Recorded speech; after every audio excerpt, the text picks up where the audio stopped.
And we're live. Coaches. Blow the whistle, ay. Blow the whistle, ay. Blow the whistle, they can't hold a flame against you, ay. Blow the whistle, blow the whistle, ay. Blow the whistle, got the game, it ain't no issue, yeah. Blowing the whistle, I had enough with you, the championship, it is gone. Ain't listen to you, I can't give it to you, cause you don't know what I've been on. This is the Coaches Podcast. What is going on, everybody? Welcome into the Fantasy Coaches Podcast. I am your host, as always, Coach Steve. With me today, of course, is my main man, Coach Jibbs. What is going on, brother? Ain't much, man. Just trying to finish this week strong with the start and sits. Other than that, I'm not looking forward to our fabulous Thursday night football matchup we have this week. Definitely not the best one, but at least there's some football on TV. So I'll take that for now until we get until later in the season when I just want to watch the good game. So, like I said, guys, you're seeing us today. There's no Coach John. Coach John's wife took his laptop from him, he said, and he has no laptop to use today. So he is out of commission. He's sitting back in the film room learning for next week here. We love you, Coach John. Today's episode, guys, as we know, we are talking start and sits for week 3 now. And the way we do it here, we kind of do it with sleepers and busts, and then we'll come up with some rapid fire questions at the end. But if you have any questions about your start and sits, please feel free to throw them in the chat at any time. So let's get started with the fantasy news. Again, there's not much going on, but let's get to it real quick.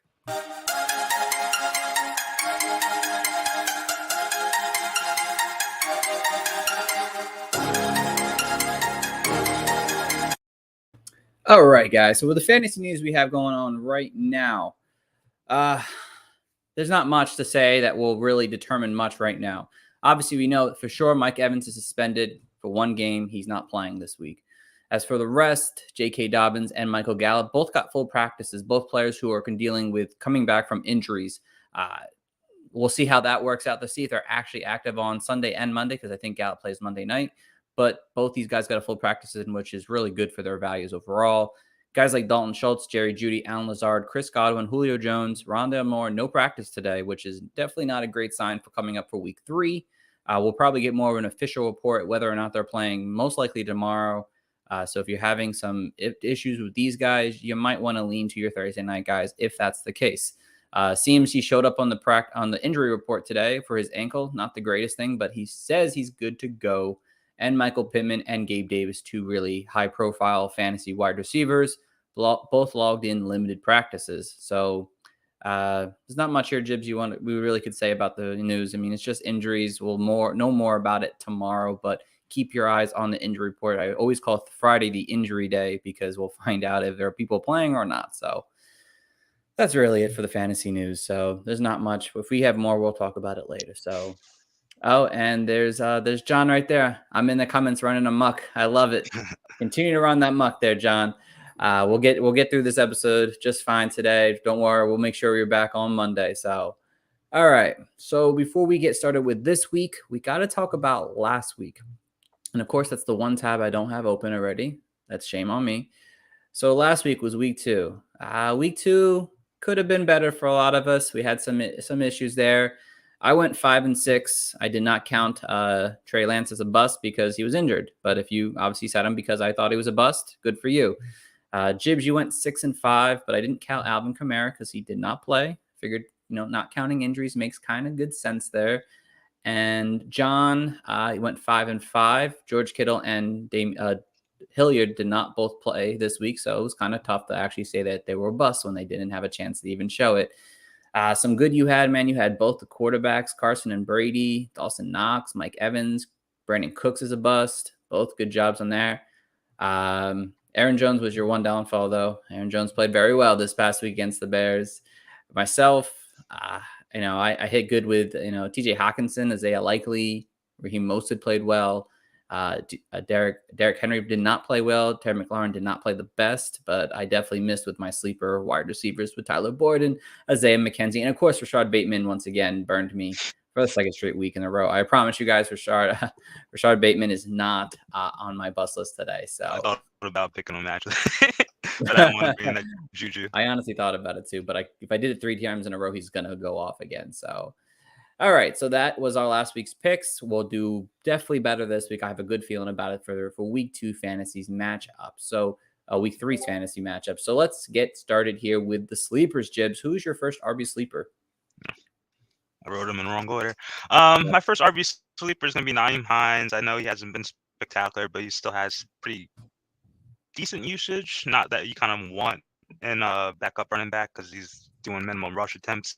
But the Chiefs are averaging 64 rushing yards per game. So I don't think that's going to be Nyheim Hines' territory. I think that's more of just teams playing from behind, so they're not really reluctant to run anymore.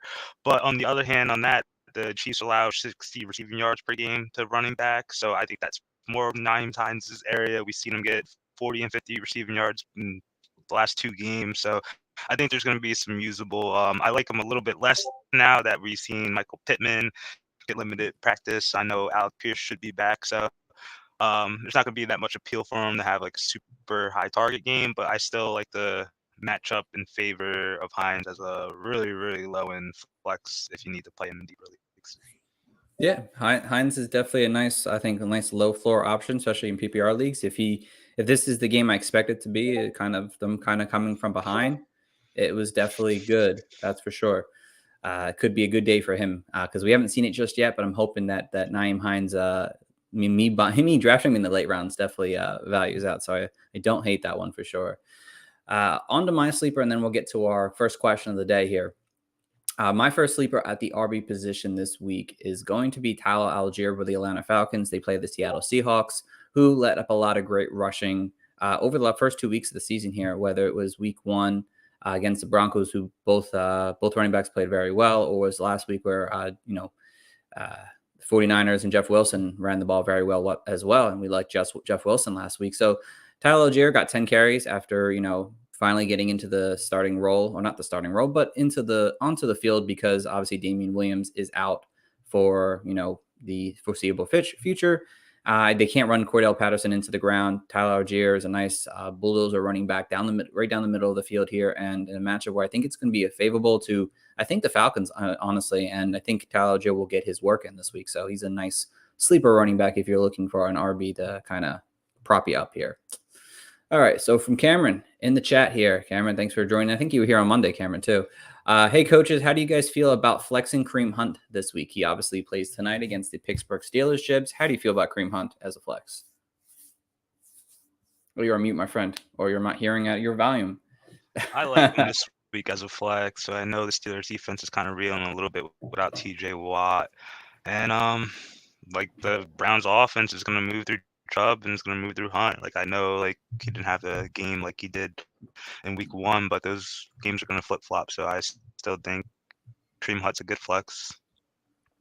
Yeah, I think so, Cameron. Honestly, I mean, we don't know anything about the rest of your team, but just an overall broad statement for Kareem Hunt, you just don't know what you're going to get with him. You could get a really big game like week 1, or you can get a kind of a mediocre game in week 2. The way I see it is that this is a team where they need to run the ball. The Steelers kind of got beat a little bit last week against Damien Harris. This team is going to give him enough work to keep him fantasy relevant, especially as a flex option. And who knows, he's going to score 2 touchdowns once again tonight. Jacoby Brissett was dealing with some kind of an ankle injury coming off the matchup against the Jets, so maybe they try to run the ball a little bit more. And usually Thursday night running backs do very well on a short week. So I think you should be pretty okay flexing Kareem Hunt. He should probably give you close to at least 9 to 10 fantasy points pretty easily, unless he goes over and goes with a touchdown potentially. Coach John obviously chiming in from the message board. Since he said he's a great flex week option. Love it. Hope for some touchdown luck. Yes. All right, so Jibs, back to your RB2 sleeper. Who do you got?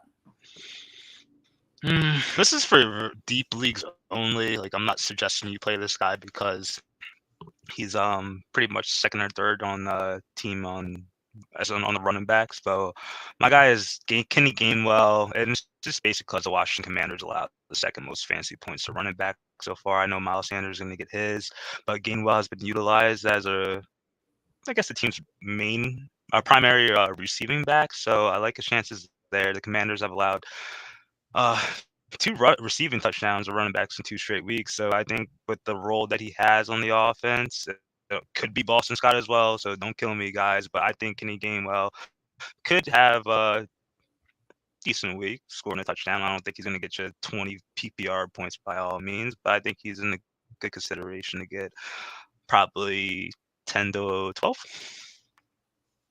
Okay, yeah. I mean, Kenny Gainwell's fine option. I think this may be more of a back and forth game, so Kenny Gainwell's value might be increased because of that reason.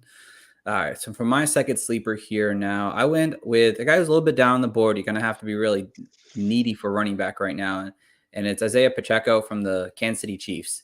Now, we kind of mentioned that Nyheim Hines is going to have to hopefully get more targets because the Falcons, because the Colts are going to be behind in this game. They've played some pretty mediocre teams, and they've done very minimal on offense. I expect Kansas City to kind of come in here and roll over this Indianapolis team here. And we saw in week one when the Chiefs kind of went and destroyed the Arizona Cardinals. Isaiah Pacheco got a lot of work, especially in that second half of the game. I expect a potentially similar situation here this week here.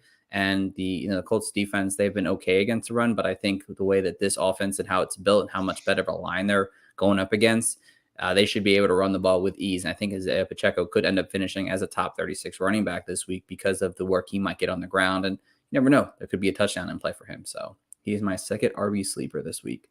We do have another fantasy questions from Abraham here. Do I trade Aaron Jones for Joe Mixon, Jibs? It's a little tough question here. That's all depends on format for me, but what format are we looking at here? What would you prefer? Well, if Abraham can tell us what format might make it easier. Really, PPR, I'll definitely give it to Jones because even though Mixon has gotten some receiving work, but I just know the offense is probably going to go through Jones more than being like the third fiddle on the Bengals offense. He said PPR. PPR? PPR. I don't know. I might go Mixon just because I know that he has the workload. He's been pretty healthy the last year and a half now. He doesn't have to split with anyone. He's seeing the majority of the work here. And he's actually not even leading the team in targets as I thought he would. A.J. Dillon's actually leading the team in targets. So if you could make that trade, I think I would personally. I changed my mind. All right. I got Jibs to change his mind. I like that, guys. But Abraham, yeah, I think that's a pretty solid trade if you trade Aaron Jones for Joe Mixon. So, all right. On to the RB bust here, Jibs. Who do you have as your first RB bust of the day? Javonte Williams. His usage has been slightly irregular. We saw him have 11 catches in week one, and he only had one catch last week. Then we saw him have 7 rush attempts in week one. Then we had 15 in week two. So maybe it's just the Broncos offense just trying to figure out what they need to do right, and they need to fix stuff on defense as well. But the 49ers have allowed 2.76 yards per carry this season in the last 2 games. And I just find it hard with that rushing metric that Javonte Williams is probably going to need a lot of work to get a pretty productive fantasy day, and he's splitting slightly with Melvin Gordon, which kind of impacts me. So I expect Williams to make the Savage's day receiving the ball, which he would need to do. So I'm just lower on Williams. Don't bench him, and Williams truthers, don't come after me, please. All right. So you took my guy Javonte Williams. I respect it. So I will go with my second option first, so I can think of another one in that time frame here. So my first other option for my first RB bust is Jeff Wilson, guys. Jeff Wilson played well in week 2. Nice, almost 100 all-purpose yards on the day, not too bad. But the Denver Broncos actually have allowed the 4th fewest fantasy points to running backs this season, just 60 yards to both running backs the last 2 games here now. I don't expect this game to be a very high-scoring game overall. I think this is going to be a real defensive battle game. Jimmy G is back where, while that might help, I don't think that really helps the run game out that much. I think they end up throwing the ball a little bit more than they might have with Trey Lance. And I think because Trey Lance is gone, they want to use as many star players as potentially possible for all phases of the offense here, which would probably, for me, would mean Deebo Samuels gets another 6 to 8 rushes in this game here. And we know that in the red zone, it seems like at this point, Deebo Samuels is going to be used very often. And obviously, it seems like now Jimmy G is getting those goal line carries, and Jeff Wilson's being left without a rushing touchdown. So for me this week, I think Jeff Wilson ends up kind of coming back down to earth instead of the nice RB2 that we had in week 2 for fantasy. All right, before we get to our next bust here, we do have a question from Joshua in the chat here. Start 2 in PPR: Drake London, Gabe Davis, Cortland Sutton, and CeeDee Lamb. Oof. That is a tough one. With Gabe and Sutton. All right, I like it. I'm gonna go with Gabe Davis. So Gabe Davis, I think we both agree with that for sure. But I might go Drake London on this one here for sure. He seems to be the alpha on this offense here for this Atlanta Falcons team. He's seeing the target load. He's being, aggressive with the ball, making plays on the field. Sutton's good too. I think you could go either way with Sutton and London, but I think just the overall offense that they're versing, Seattle's versing Atlanta, Falcons are versing Seattle, and Denver's versing the 49ers. Might be a tougher matchup for Sutton this week. I think London, for me personally, has a key for another top 24 finish, top 15 finish in fantasy for you. So Joshua, Gabe Davis, and then you can go London or Sutton on that one. Coach John had to say he's good. He go Gabe Davis and Sutton, so he's agreeing with you. Yeah, I'm just skeptical. Well, I guess I'm just kind of down on Judy actually playing like He might good not amount play. of snaps. So if Sutton has that role to himself, we saw him actually have a good game last week. So I respect it. I definitely respect it. All right. So on to the next RB bust here. Jibs, who do you got? No, you took mine, so I'm just gonna reel one in. Devin Singletary. I know he's pretty much the main running back who's getting most of the carries, but the Miami Dolphins, albeit they only allow 53 rushing yards per game. So if the Buffalo Bills are reluctant to run the ball and they pass so frequently, I just find it hard that Devin Singletary is gonna have a good production and he's gonna need a touchdown to save his day. So I'll take maybe a guy that's kind of meddling on your bench that you're probably could I guess thinking about flexing, but I don't like him this week. No, sir. All right. I can respect that for sure. Definitely. Actually, I didn't post this in Twitter yet today, Jibs. I missed the one thing I didn't post today, but Devin Singletary actually has the lowest rushing. No, I did post it on Twitter, I think. He had the lowest rushing share among all 32 teams in the NFL right now. So clearly he is not doing something very well for this team. And I don't think they're rushing the ball enough and they're getting a lot of people else involved. So I don't hate that one for sure. Miami's been pretty good against the run for sure. My second one here, this was definitely a tough one. I'm going to go Antonio Gibson. I think this is going to be a pretty shrewd out matchup here, but the Eagles have been pretty good. They showed pretty good work last week against the Minnesota Vikings in the run, and the defense has been pretty tough to hit pressure towards. And honestly, the Commanders, they look good on offense, especially in the air, but their line is very shaky. And I think if it gets to Carson Wentz too much, it might not be a game where Antonio Gibson gets the work. And we saw J.D. McKissic kind of get back into that receiving role, so that kind of scares me that he's not going to see what we saw in week 1 when he had 9 targets in that game. J.D. McKissic saw 9 in this game here. Unless it's a back and forth battle, J.D. McKissic is just a more trusted back, especially on passing downs. I think Antonio Gibson's lackluster week 1 is kind of fading as we get closer and closer into the season. So for me, Antonio Gibson is my bust for this week. All right, we have a couple questions here. First one is from Jason here. Would you guys trade A.J. Dillon and Michael Pittman for Kelsey?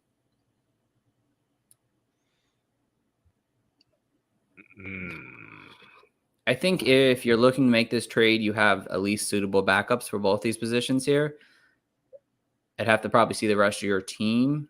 I don't know if I would want to make this trade. I get it because Kelsey is good, but if Kelsey has his down weeks, like last week, you're getting 5 for 50, you're getting 10 points. It's not bad.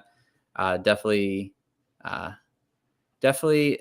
you have to have the depth to do it. If you don't have the depth, I wouldn't do it. I would continue to kind of stream tight ends unless you can tell us who your tight end is currently, because I think you could get still decent value from the tight ends that you stream than giving up 2 players who I think are pretty solid wide receiver 2s and RB2s in fantasy right now. I'm going with the Pittman and Dillon side. I'm keeping that. All right. Maybe you find hopefully you have another. If you have a lesser wide receiver that you could throw in with Dillon, I'll be more willing to do that. But or the other way, Pittman, you get a lesser running back.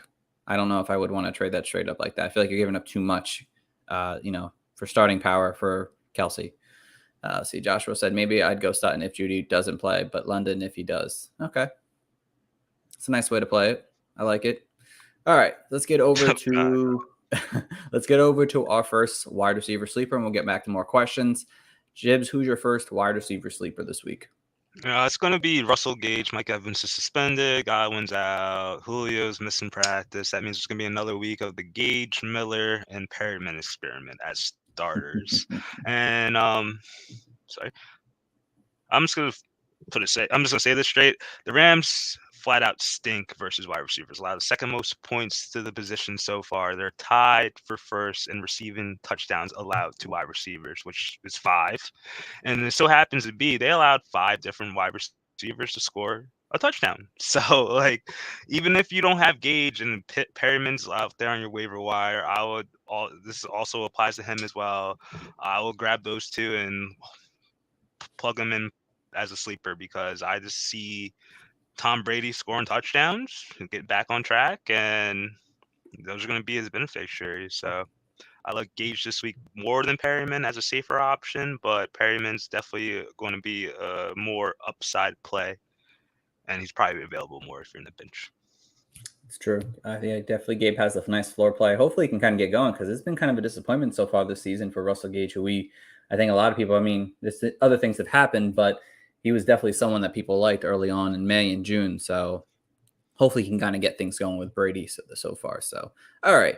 So for my first wide receiver sleeper, I'm going Sterling Shepard here. I think Sterling Shepard really needs to have a big day. I think it's time to have that Sterling Shepard, that one game where he kind of just goes off for a big day. Last time he was actually played a full healthy game against the Cowboys, he put up 8 receptions for 110 yards and a touchdown. It's a Monday Night Football game here.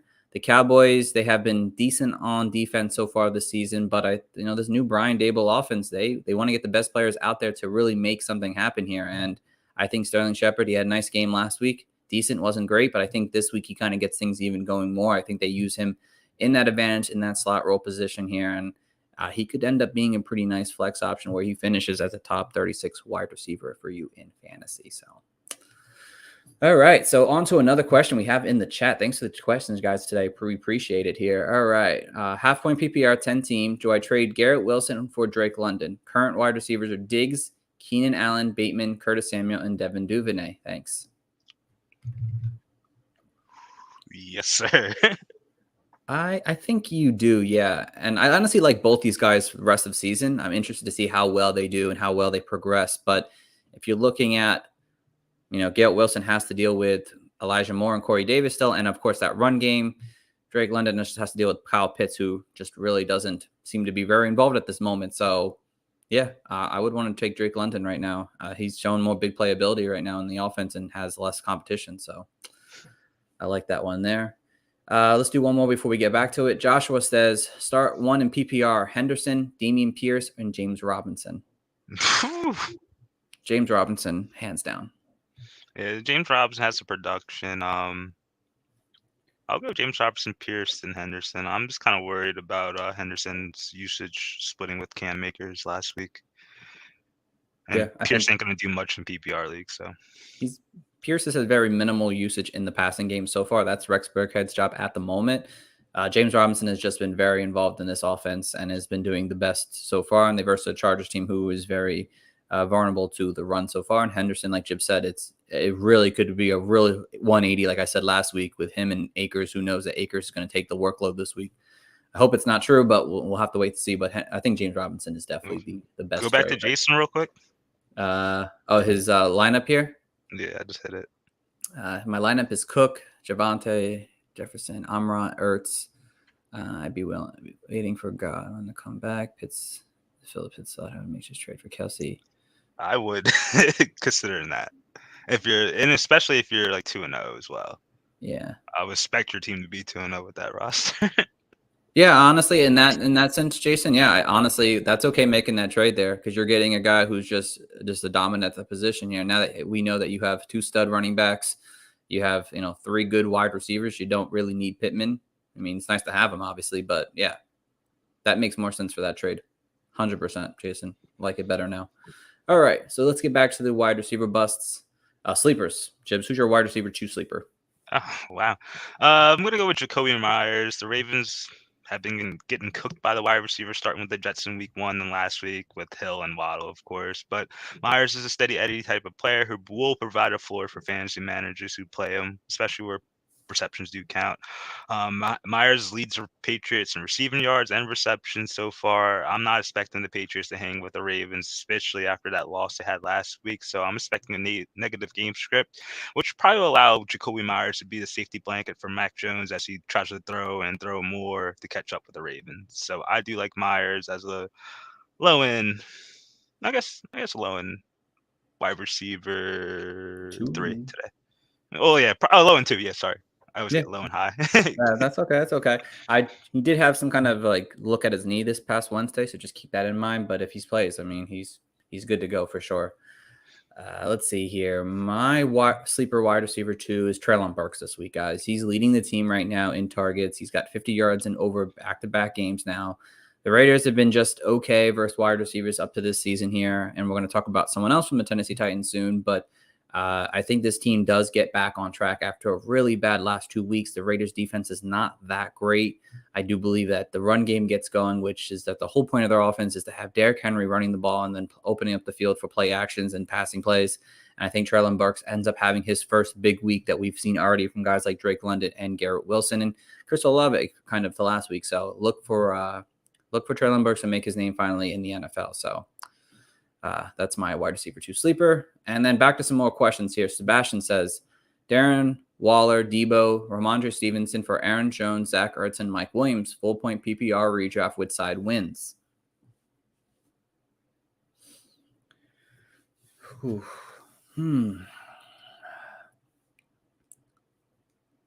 I kind of like the Aaron Jones side of things. And it comes down to the running back because I think Waller is a slight upgrade over Ertz, and I think Debo is a slight downgrade over Mike Williams personally. And I think Aaron Jones and the way he's playing right now and his upside in the offense, to me, just screams over Ramondre Stevenson, who I'm hoping kind of gets things going. But the way this offense is looking, it doesn't seem like he's going to be a guy that kind of takes over an offense. So I'd prefer the Jones, Ertz, and Mike Williams side of things right now. That's a push for me, but I think I'd rather have the right side. Yeah, it's very close. It's not far off. So if you're hoping that you're making a big winner either way, I don't know if you really are, but I'd probably rather have the better running back in that scenario. So I don't think the wide receivers and tight ends are much off from themselves, but we know that Aaron Jones is definitely an upgrade over Ramondre Stevenson right now. Let's get one more question in here. Cameron says, Amari Cooper or Brandon Ayuk at wide receiver 2 for week 3? So Cooper obviously plays tonight. Brandon Ayuk plays obviously on Sunday. I'm probably taking Amari Cooper in this stake here. He's still their wide receiver 1.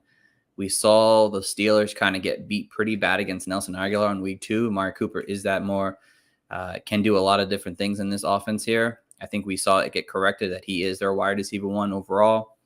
I'd probably go Cooper. Brandon Cooks, he's still got a tough matchup. I don't know how many targets he really gets in this offense even with Jimmy G. I know it was kind of decent last year, but he didn't play a lot of great games with Jimmy G. I hate playing Thursday night players. But I know, it is tough playing Thursday night players. I've said that to somebody today. It's going to be Cooper. Cooper. All right, Cooper it is. Let's see. John said, who did John say? You take the upside for Ayuk. All right. I don't see tonight being a high-scoring game. Well, you don't have opinion, John. You're not here, man. I'm just kidding.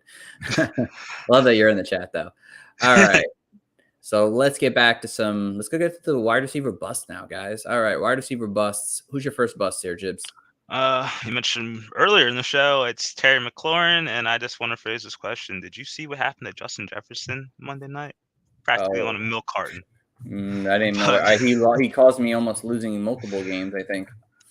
So, but it's not only that. Combined with his lackluster production so far, I could see McLaurin being a bust this week. We've seen Curtis Samuel be super evolved. I think that's going to be a matchup that the Commanders are going to want to exploit against the Eagles. And we also seen Doxson catch touchdowns week after week. But last week, I'm expecting Darius Slay to be covering Terry McLaurin, and he's only allowed a 27% completion percentage against him. You want to know James Bradbury? What is it? Oh my God, 33%. Oof. So like I just don't like those chances. And the passer ratings are just ridiculous. 24, and then Bradbury's actually posting a 4.2 passer rating against him. So it's gonna be a hard matchup for whoever he's gonna be on the outside. I don't see Terry McLaurin going in the slot whatsoever. So I'm low on him this week. All right, Terry McLaurin it is, guys. Potential bust candidate. All right, my first bust, not my next, is Michael Thomas, guys. The Panthers have allowed the second fewest fantasy points this far this season to wide receivers. Jameis Winston is dealing, obviously, with that back situation right now. Michael Thomas did play well last week. They haven't allowed a wide receiver over 60 yards yet this season, and I think Chris Olave's time is coming as the wide receiver one for this team. We saw it last week, obviously, with the target share that he received. Michael Thomas is solid, but it could just be a game where if he doesn't score, he's not putting up big fantasy numbers. He's not putting up, 5 for 90. He's putting up right now. He's been putting up for 5 for 50 last few games here now. And if you're not playing a full point PPR, for me, it's tough to want to play Michael Thomas this week within a tough matchup here. So he is my wide receiver bust. Jason got back to us. He's 1-1 with that team there. I think it will come down to Derek Carr. If Derek Carr continues to play well, you'll be pushing your way to a playoff spot for sure, especially if you make that trade for Kelsey. All right. So, Jibs, who's your second wide receiver bust? Well, we're probably in the same area, but in half PPR scoring, the Giants actually give up the second fewest points against fantasy receivers. Okay. And I'm lower on CeeDee Lamb once again this week. The Giants also allowed the 5th fewest yards to receivers so far this year. So I think that Monday Night Football game is going to be ugly, very low scoring. And with Schultz kind of nicked up, I could see the Giants just putting all their attention to Lamb and forcing Cooper Rush to beat him with Noah Brown and the Tony Pollards of the world. So I think the Giants got a game plan on him, and I'm low on Lamb this week. Okay. I like it. I was going to be mine, but I figured someone else was going to take CeeDee Lamb. So I was like, you know what? Let me just get my backup plan in now. So, all right. So my second wide receiver bust, and I hate to say this because he's been playing so well since he's joined his new team, but it's Christian Kirk with the Jacksonville Jaguars. And he's been solid the first 2 weeks. He actually makes me upset that I actually don't have more shares of Christian Kirk. But this is a really tough matchup here versus the Los Angeles Chargers. They have one of the better secondaries in the league. Bryce Callahan is a fantastic slot wide receiver. Cornerback. I think the Jags, huh? Cornerback. Oh, cornerback, not slot receiver. Slot corner. Sorry about that. Slot corner. And this Jags offensive line is mediocre at best. And I think the Chargers will get a lot of pressure to, Trevor Lawrence really early in this game, where it might not give him enough time to get to Christian Kirk in this battle here.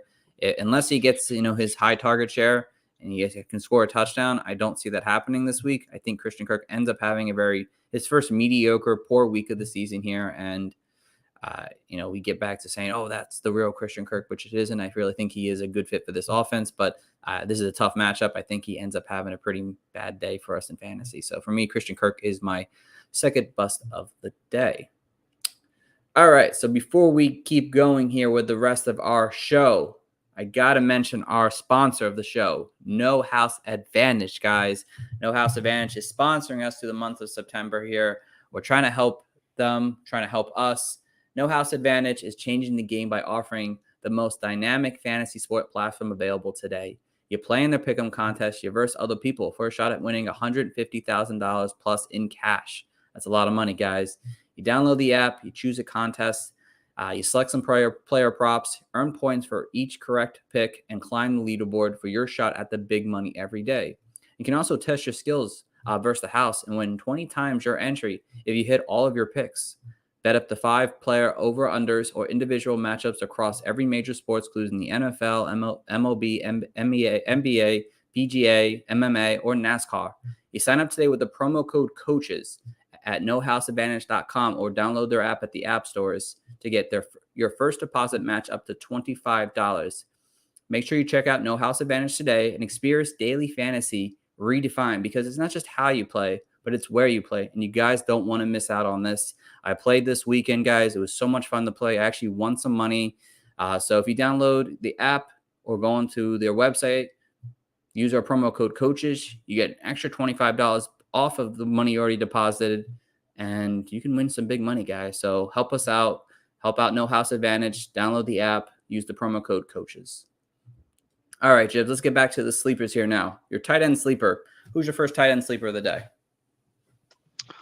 Irv Smith, I love this usage on Monday Night Football. He finished with 5 catches on 8 targets for 36 yards and a touchdown. He also dropped a deep dime from Kirk Cousins that probably would have bolstered his day even more. But so far this year, the Lions give up the 10th most points to tight ends. But honestly, I think they're probably worse than that.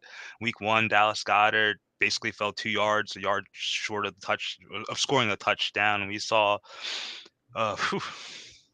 Logan Thomas last week score a touchdown against them. So they may be 10th. I think they're a little bit worse. Like I'm looking at some stats. This linebacker, Malcolm Rodriguez, he's gotten a lot of targets thrown against him.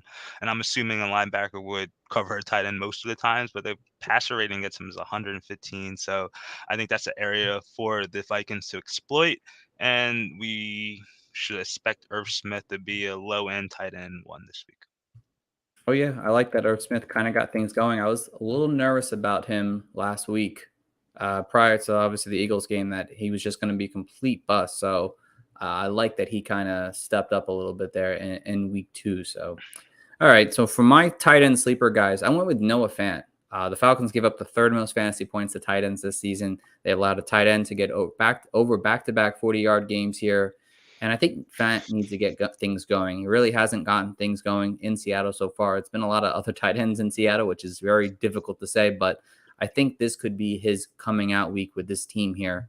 The Falcons, they're going to try the run. The Falcons are good against the run, and Seattle's going to try to run against them, which it won't probably be successful. They're going to have to throw the ball. And I think this could be a low-key shootout where Noah Fant actually gets in the end zone this week and ends up being a tight end one for you in fantasy, because not hard to do that. But I think Noah Fant has some sleeper appeal in this matchup here. So he's my tight end sleeper. We got Cameron back in the chat again. Cameron, let's see what we got here. I got Nyheim Hines, Alexander Mattison, Rondale Moore, and KJ Hamler on my bench. Someone in my league just dropped JD McKissic. Would you guys drop someone to pick him up? Wait 1 second. If those are your bench running backs, just Nyheim Hines and Alexander Mattison, and there's no one else out there with more upside, I think you could drop KJ Hamler at this point. I really don't believe he's going to have the season that we all thought he was going to have, honestly. I think JD McKissic could end up really being a decent PPR guy, kind of like Nyheim Hines in this offense here. We saw him kind of come back to that role this past week, and I think he will continue to monitor that role as the passing downs back, 3rd down back for this offense here. So, yeah, you could go pick him up. He's definitely KJ Hamler's that guy too. Yeah, for me, he's solid. KJ Hamler, I don't really just believe his season will come about. So, a friend in the chat, Jabri, what's up, bro? How are you? Love it. Cameron did say he has Kareem Hunt, Saquon, and CMC. So yeah, getting another running back can't hurt right now, especially with those two that are all 3 have had been injury issues. You might as well pick up another RB now before you have to scramble for something later.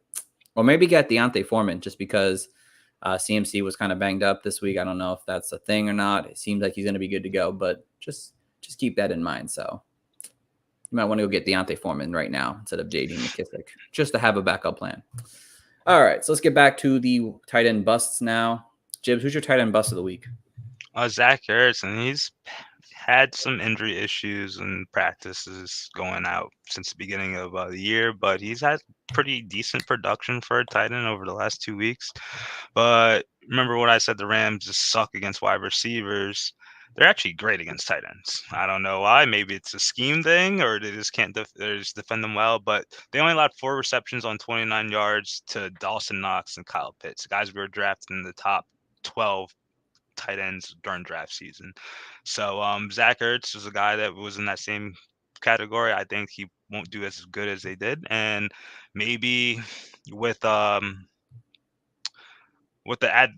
say Kyler Murray probably will see the advantageous matchups outside on the perimeter with his wide receivers, and probably will look to exploit that, since that's been the blueprint the last 2 weeks for teams. And I could see Zach Ertz having a down day.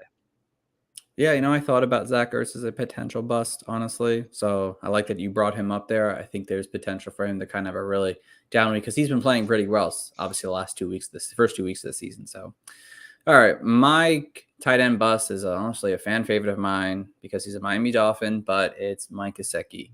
Mike Gesicki kind of got things going last week. Obviously, the touchdown really helped his fantasy day so far, but the Bills are strong against tight ends this year. And, Mike Gesicki, the last 3 games versus the Bills, has averaged about 3 receptions and 40 yards. Again, that's okay value. It's not bad, but it could be worse because now he's no longer the primary target on this offense. You have 2 elite wide receivers who have been destroying the target share. If I'm not mistaken, pretty sure Waddle and Hill have about almost 60% of the targets this season so far.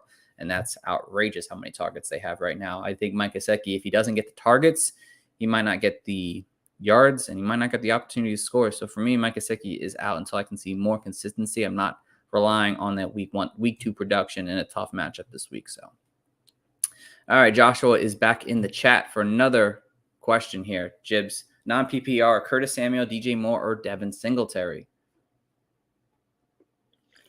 Non-PPR, I'm going with the hand that has fed the last 2 weeks, and that's Curtis Samuel. Ooh. All right. Did he score last week? I don't know if he scored. I will check out for you. PPR. Let me check for you real quick if he scored. I'll tell you in like 3 seconds here. He didn't. He did score back-to-back games now. You know what? I will go Curtis Samuel. I thought about DJ Moore here, but Curtis Samuel has been on fire, and the Eagles can't cover all 3 of these guys. They're probably going to make Terry McLaurin a major component up stop because he obviously could be really threatening to the Eagles secondary. So I think Curtis Samuel, for me, is the way to go. He's just so involved in this offense, even though it's on PPR. If he gets enough yards and potentially scores a touchdown, he should be pretty good. DJ Moore has a tough matchup against the Saints this week. So that's the way I see it too. Definitely not Singletary, but you could make an argument for DJ Moore. All right, so let's get to the quarterback sleepers. Jibs, who we got? Jared Goff. He plays the Vikings. They allow the 11th most fantasy points to quarterbacks this year. I believe that matchup might be a little bit kind of suspect because of the Packers week 1 performance where they basically did nothing through the air. But the Vikings allowed their most passing yards in the league so far this year, and I'm very excited about the Lions' willingness to throw. And I'm sure Goff can definitely improve on that 6-to-1 touchdown to interception ratio. He has good weapons outside, so if you're in a pinch and you need a low-end starter, I think Goff is that guy because there's going to be points scored. The Detroit Lions have been putting up points. It's not like we're not getting touchdowns out of them, Yeah, no, I don't hate that one at all. I'm hoping Jared Goff can continue this good play because obviously St. Brown is going to be having good plays. That means so I like it. Okay, so Ryan Tannehill is going to be my QB sleeper, guys. I'll call it here as it is. He had a bad first couple of weeks. He actually played pretty well in week 1, but week 2 was pretty much a disaster, getting benched in week 2 halfway through that game. But I think Tannehill needs to bounce back. He's going to face a Raiders team that's allowed back-to-back QB1 performances. As I mentioned before with Treylon Burks, I believe the run game will get going for the Tennessee Titans. And once that gets going, things will open up for this passing game. And I think Ryan Tannehill is still a good quarterback to get the ball moving downfield against a Raiders team that's been pretty poor up to this point this season. Ryan Tannehill ends up finishing as a top 15, top 14 play for us in fantasy this week. All right. And we keep moving on, Jibs, to the QB bust. So who you down on? The guy who got me a point last week, he's going to get me a point again this week. It's Carson Wentz, but he's on the opposite side of the equation. Ooh, okay. He's going to be showcased in the revenge game versus my beloved Eagles at home. He's been spectacular this season. He's averaged 27 fantasy points and 4.4 passing touchdowns. So, he's pretty much a hot hand. People have been picking him off of the waiver wires, probably plugging him in the lineups. But I think this is the game where the wheels fall off. The Eagles have allowed opposing quarterbacks to only throw for 218 yards, 1.5 touchdowns per game, and 2 interceptions per game. We saw Carson Wentz kind of get back with his pick mojo last week. So, and if you look at the fantasy point breakdown, Jared Goff had 16.5 fantasy points and a shootout. So I'm not expecting this game to be in a similar range as that. So I just don't like Wentz. I don't think he's going to get 20 fantasy points and 4 point per passing touchdowns this week. He might be around the 16, 17 mark. All right. Don't want to argue with you on that one. So, okay. So my QB bust here, guys, is Russell Wilson this week. Russell Wilson has averaged about 17 fantasy points per game. Really poor for him as a fantasy quarterback to start the season. Potentially no Jerry Jeudy in week 3 here, and he plays a 49ers defense that have allowed the third fewest fantasy points this season. Honestly, the last 3 games he's played against San Fran, I know it's been a different team, but he has thrown under 240 yards. He hasn't really done much more this coming season as a Denver Bronco.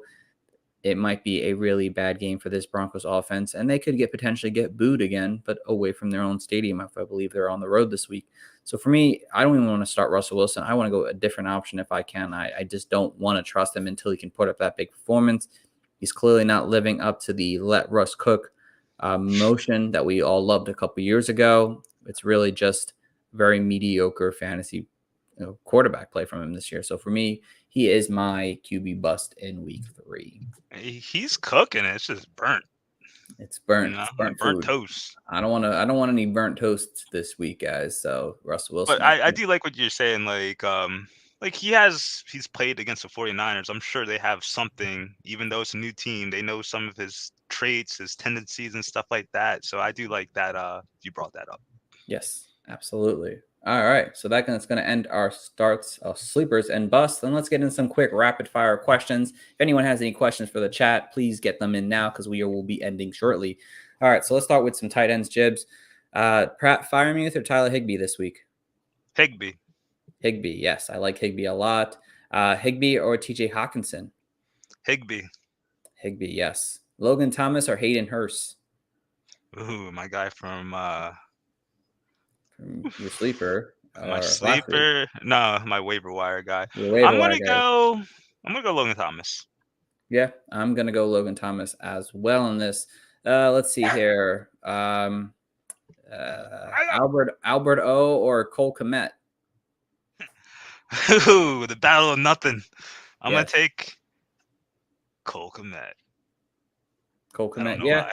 I think I might take Cole Kmet too. Finally. Honestly, he's got to have something starting finally for him. I don't even want to start Albert O. I mean, I just don't trust. Like I said, I don't trust the Denver's offense. I don't trust the Bears, but some people might have this as their tight end situation here. All right, so let's get to some quarterbacks real quick here. Derek Carr or Tom Brady?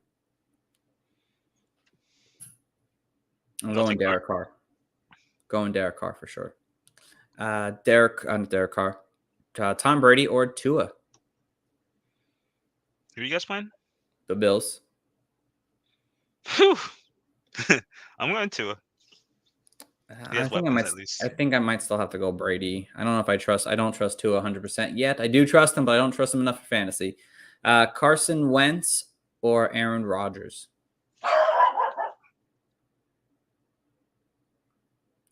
I might go Carson Wentz still. I know he's your bust, Jibs, but I think he could still put up a garbage time game, honestly.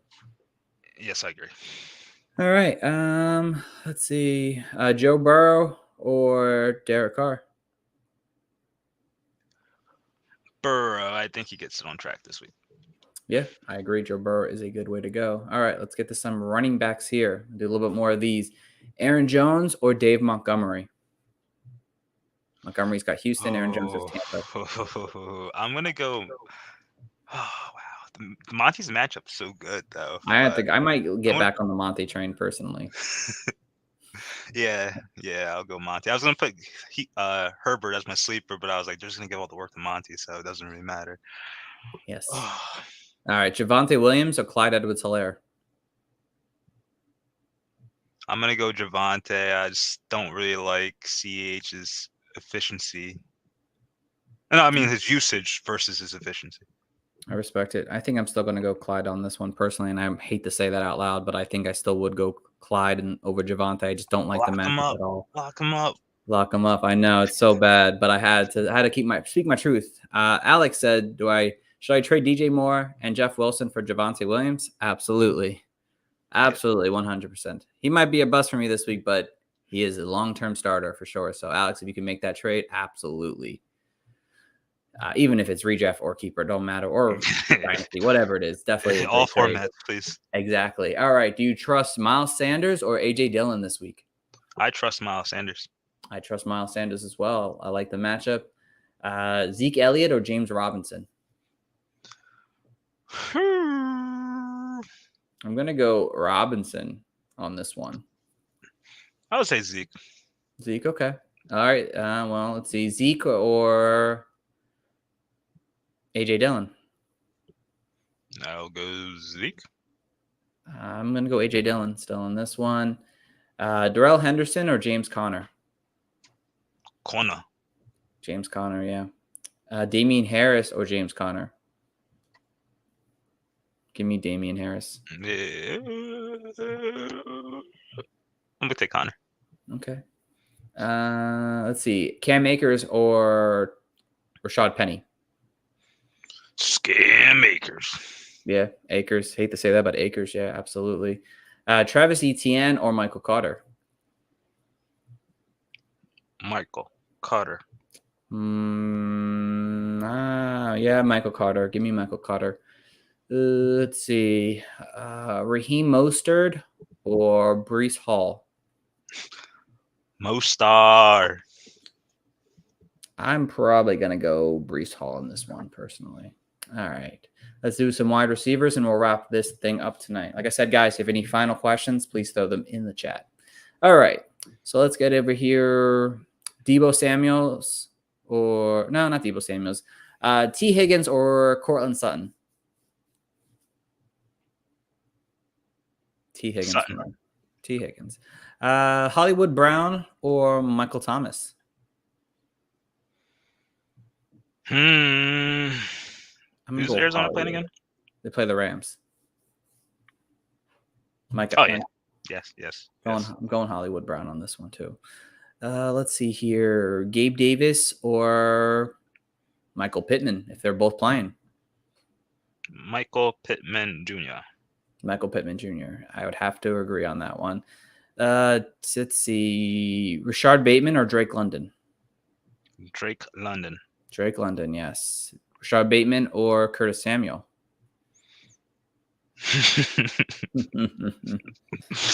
I'm going to go with Bateman. I'm going to go Curtis Samuel. I'm never going to say Bateman's name ever again. Let's see. Juju Smith-Schuster or Garrett Wilson? I'm sticking with the hot hand, Garrett Wilson. I'm going to go back to Juju. I think he ends up with a better game this week. Elijah Moore or Darnell Mooney? I'm going to go Darnell Mooney. I'm getting back on the Bears train. I'm done with the Bears. One more week. The matchup's gotten better. One more week with the Bears, and then I'll stop forever. I'm 0-2 because of the Bears. All right. Let's see here. Devonta Smith or Garrett Wilson?